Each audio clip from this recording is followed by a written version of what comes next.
We learned yesterday that 3 of the vehicles believed to be driven by a wanted man were recovered by police.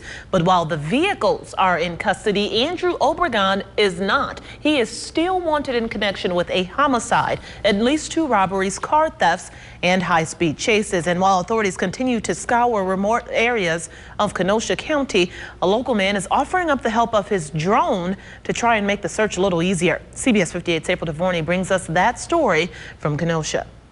Every time authorities have cornered Obregon, he's managed to outrun them and disappear in a cornfield, something Adam Andrews says wouldn't be possible if a drone was involved.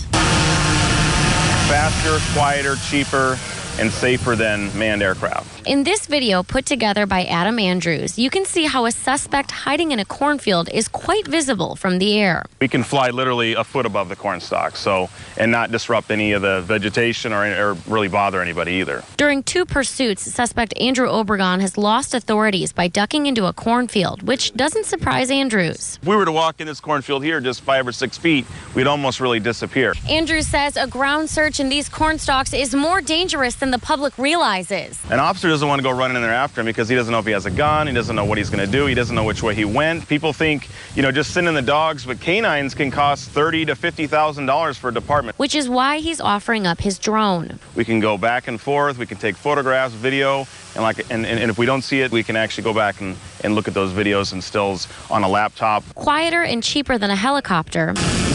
It's like $1 an hour versus $1,500 and on up an hour. But just as high tech, able to use thermal imaging at night. So it knows the difference between the temperature of a corn stalk and the temperature of a human. The human stands out because they're a brighter color. They're going to pop out like a sore thumb. Andrews is offering his service free to law enforcement because he, like the rest of his community, wants Obregon safely caught. We're able to go in and not put anybody in harm's way. Worst case scenario, somebody does something to the drone, we're out a few $1,000s. Law enforcement has used a helicopter to search for Obregon with no luck.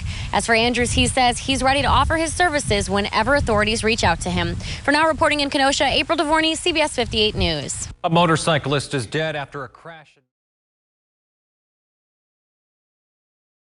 It's been shelled for about 10 days now. This man, Andrew Obregon, has been slipping away from police. Despite a number of near captures, Obregon has managed to get away.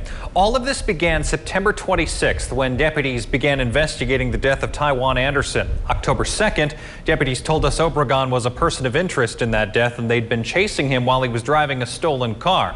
Late October 3rd, in the early morning hours of the 4th, deputies responded to a convenience store burglary and robbery of another store, and they linked Obregon to those.